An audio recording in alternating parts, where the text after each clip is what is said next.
Hello my beautiful friends and welcome back to my channel. My name is Liv, or Olivia if you've never been here before. Thank you so much for clicking on this video and stopping by to hear me chat about books.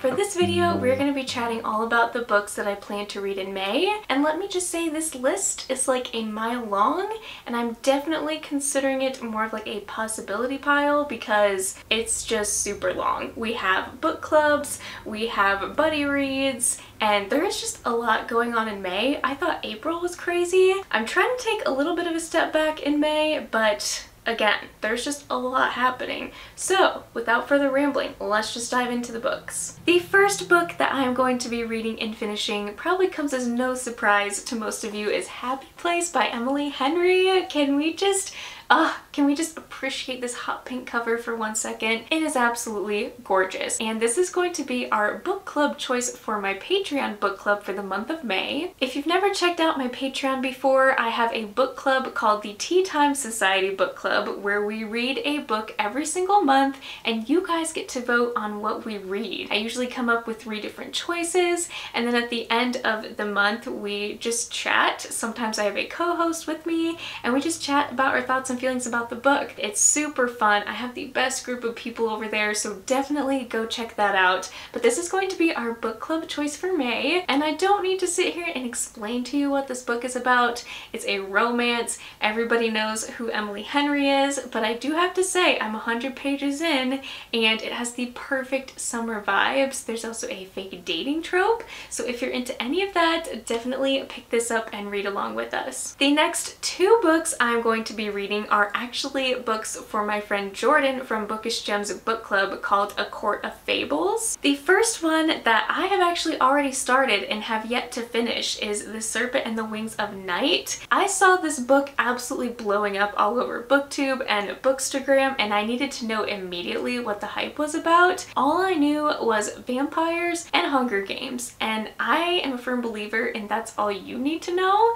but just know that this is more new adult or even adult. It's very dark, it's very gory, but I am absolutely in love. This is, I think, the only second vampire story I've ever read. I'm not really super into the whole vampire thing, but this book, y'all, this book is so good, and I don't have to wait long because the second book just came out. So I am super hyped that this was a book club choice, and I will definitely be joining for the month of May. And the next book that she chose is A River Enchanted by Rebecca Ross, and you guys, I'm so excited. I've had this on my shelf for literal ages, probably since the day it came out, and I have been avoiding this author because I think she may possibly be a new favorite. She writes more dark kind of fantasy, and the only thing I know about this one is there are dark water spirits, and I think there's a childhood friends to lovers trope.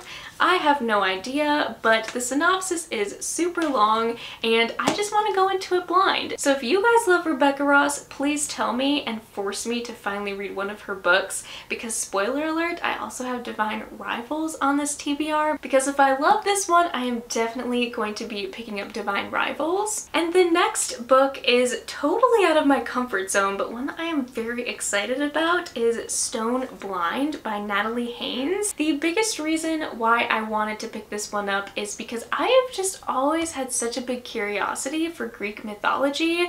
I used to be obsessed with Percy Jackson like most of us, but I've never actually read anything outside of that other than Circe, which I tried and really was not vibing with, so I put it down. But I've heard Natalie Haynes has very easy to understand writing, and I am the most familiar with Medusa and her backstory, so I feel like if I'm going to try anything, it would be this one. And I am going to be buddy reading it with a couple friends, so I feel like it will make the experience better, where if I'm not understanding something, I could probably just ask one of them and they would know. But I just really wanted to experience this and see if I really do love Greek mythology. I also have a secret vlog, possibly 2, coming out in the month of May, so I cannot share those books with you. I'm going to be reading between 2 to 5 books possibly for these videos, so that is going to take up a lot of my time, which is why I'm saying the rest of these are just kind of like a possibility pile. But next, I want to dive into some of the new releases coming out in May, because I cannot help myself. Even though I own so many books, there's so many great books coming out at the beginning of the year, and I usually feel like it's the end. But for the month of May, we have Meet Me at the Lake by Carly Fortune, and truth be told, I didn't love Every Summer After, but I think that was my own fault for reading Love in Other Words right before that. But I am more than willing to give this author another chance, because I flew through Every Summer After in literally one sitting. I could not stop reading it, and her writing is so good. I know nothing about this one.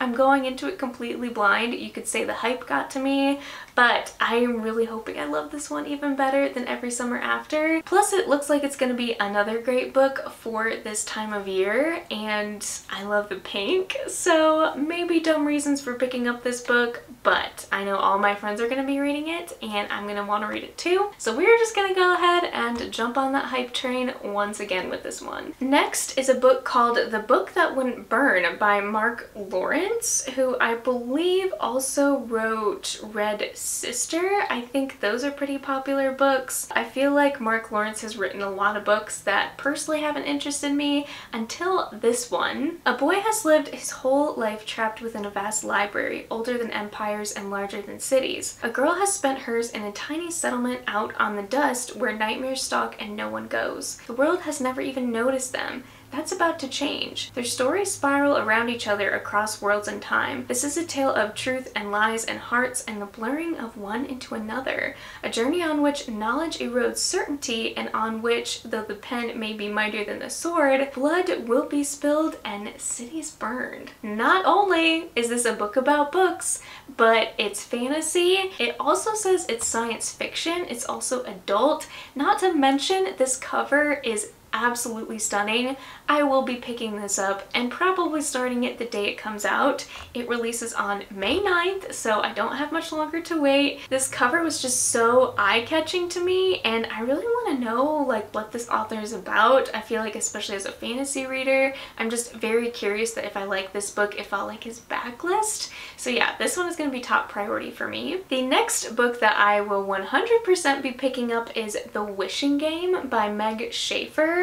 I've never heard of this author before. I'm not sure what else she's written, but this book sounds so freaking good. Lucy Hart knows better than anyone what it's like to grow up without parents who loved her. In a childhood marked by neglect and loneliness, Lucy finds her solace in books, namely the Clock Island series by Jack Masterson. Now a 26-year-old teacher's aide, she's able to share her love of reading with bright young students, especially 7-year-old Christopher Lamb, who was left orphaned after the tragic death of his parents. Lucy would give anything to adopt Christopher, but even the idea of becoming a family seems like an impossible dream without proper funds and stability. But be careful what you wish for. Just when Lucy is about to give up, Jack Masterson announces he's finally written a new book. Even better, he's holding a contest at his own home on the real Clock Island, and Lucy is one of the 4 lucky contestants chosen to compete to win the one and only copy. So apparently this is like a competition to win this author's one and only copy of this book. Can you literally imagine if this happened today,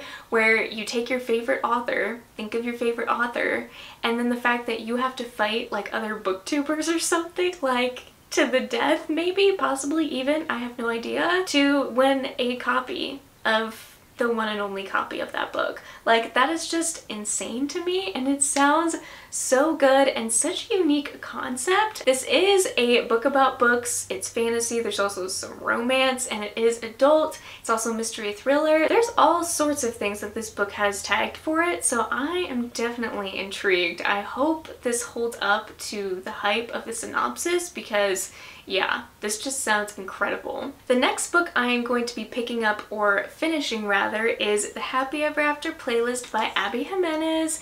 This book and Life is Too Short are the only two books of hers that I have left to read. So honestly, I am just savoring this one. I read 100 pages of it a couple weeks ago and just haven't had the time to pick it back up since. But I just love her writing, and you know there's always going to be a great moral to the story or a good subplot within her romance. I am liking this one, but I'm not going to tell you about it because I can't. It's definitely a pretty big spoiler. If you don't know anything about Abby Jimenez, she writes series, so please make sure you read them in order because it does make the experience so much better. I would highly recommend Abby Jimenez. If you guys have not read Part of Your World, I definitely recommend starting there, and I just cannot wait to finally finish and read another Abby book. The next book I have is one that is an author that is new to me, but I have heard amazing things about. She writes more closed-door clean romances. Is Sarah Adams, and this one is called The Match. I believe it is part of a series, but the reason why I want to start with this older backlist is because it's a backlist, but it also takes place in Charleston, which is not far from me. Having worked for Southern Service Paws for a few years now, I like to think I'm prepared for just about any client meeting under the sun. I am dead wrong. The day I meet with single dad Jacob Broden about potentially matching his daughter with one of our service dogs, I learn a few valuable lessons. Always set my alarm clock. Single dads are way hotter than I previously thought. It is possible to go from fantasizing about kissing someone to wishing they would be run over by a truck in a matter of 2 minutes. This one just sounds quirky and fun. The fact that there are service dogs and dogs in general, I just love when romance books have animals involved. I think it is so sweet. I really want to give this one a shot because it just looks and sounds perfect for spring. The next romance book I'm going to be picking up is one that comes highly recommended by my friend Rachel. I've also seen other people who my taste aligns with pick this up and love it as well. It is Better Than the Movies by Lynn Painter. I'm definitely not a contemporary romance young adult person, but I have heard nothing but amazing things from Lynn Painter, and I feel like if I'm gonna pick a first book up by her, it should be this one, and then maybe I will move up to her adult books. But this one just sounds so cute. I think it's a friends to lovers or childhood friends to lovers. I honestly could care less what this one is about because I've seen it everywhere, and if Rachel sends it to me and tells me to read it, I'm gonna read it because we have basically the same romance taste.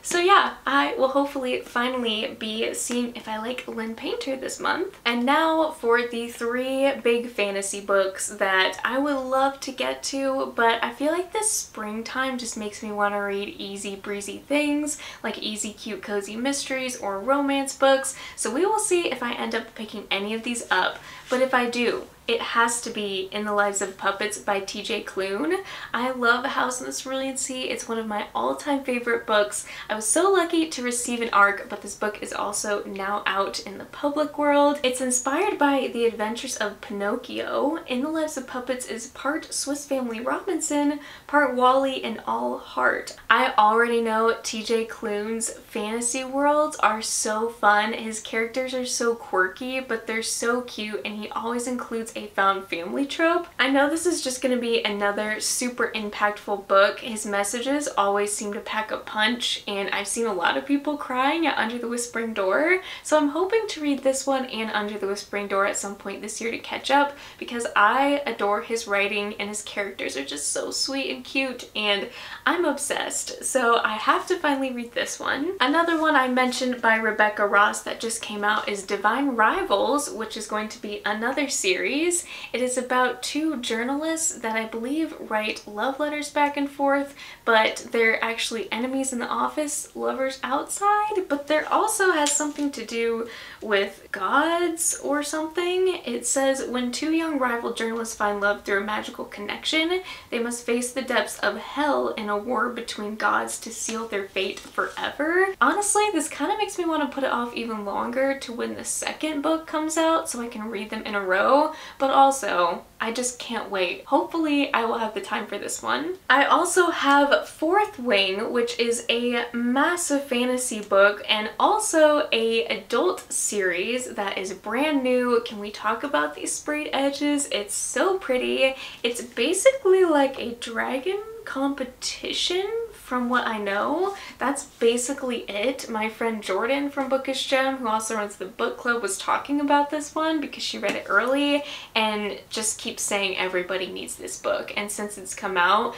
I've seen a lot of people say that it's their favorite fantasy of the year. So of course I'm gonna jump on the hype with this one as well. And who doesn't want to own this book? I mean, it's absolutely stunning. And the last novel that I would really love to get to is Daisies for Innocence by Cattrell, which is an enchanted garden mystery. It's about an enchanted garden behind Eliana Albright's perfume shop, draws people of all ages with its fragrant flowers and lush greenery. But when the magical serenity is interrupted, it's up to Ellie to track down a killer. So this just sounds like as the perfect spring vibe, and I want to make sure I don't read it too late and read it in June, because I feel like by the time June hits, I'm just gonna be ready for summer books. So this one is like high springtime priority for me, and hopefully I love it enough to continue on with the series. As for my graphic novels and manga, which I love so incredibly much, and honestly I don't prioritize enough, I don't know why.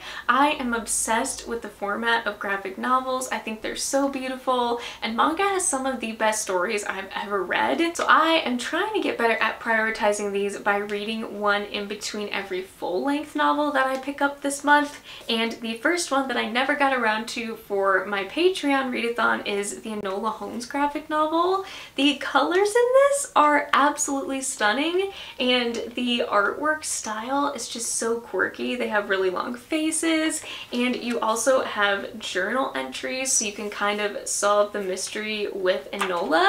And there are 3 stories within this volume. I think there's 2 or 3 volumes out right now, and they each have several stories within it. So this just looks so cute. I love the movies, and hopefully this will be super good as well. I just adore this art style, and it's another book that looks very springy, so I would rather read it sooner rather than later if I can. I also have here a new to me graphic novel I've never seen before, but apparently a lot of people are loving it, and it's called Batter Royale. Great British Bake Off meets Check Please in this tale of sugary hijinks, fresh romance, and spicy competition.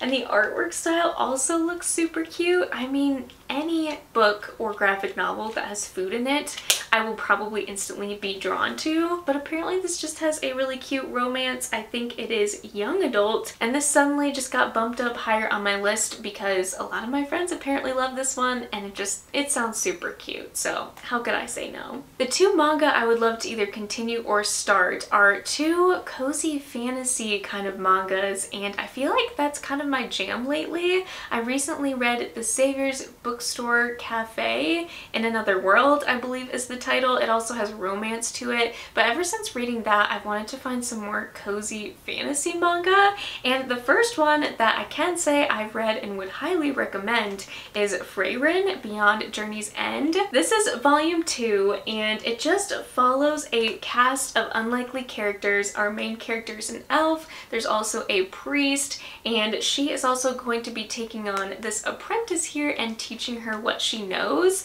but they don't go out and fight. They actually go out and just do good among the world and their town. So it's very low-key and very slow-paced. It's not anything super action-packed or fighting or anything like that. The first volume was actually pretty emotional. I love the art style, and it's a little bit more character-based versus plot-based. So if you're into that and you just want something a little bit more slow, I highly recommend this series. I also have Kakirio Bed and Breakfast for Spirits, which looks kind of funny at the same time, but let me just read you the back. I'm gonna completely butcher these names, so just ignore me, but Aoi inherited her grandfather's ability to see spirits and his massive debt to them. Now she's been kidnapped to Kakirio, the spirit world, to make good on his bill. will. Her options: marry the head of the inn her grandfather trashed, or get eaten by demons. But Aoi isn't the type to let spirits push her around, and she's determined to redeem her grandfather's IOU on her own terms. So this is like a cozy bed and breakfast, but it also looks very character-based and kind of funny. I don't know what to expect from this, but there is multiple volumes out right now. So between these two, hopefully that will fulfill my cozy fantasy craving. Well friends, I hope you enjoyed this video. Like I said, my TBR is massive for the month of May, but I'm definitely considering this more of a possibility pile because I do have some fun reading vlogs coming that I'm really excited to share, but they are going to take some time. I definitely have a variety here of what I might feel like picking up when I do get the chance, but maybe you got some recommendations. Hopefully you enjoyed this video. Thank you so much for clicking and watching and hanging out with me. I love you guys so much, and I will see you in my next video.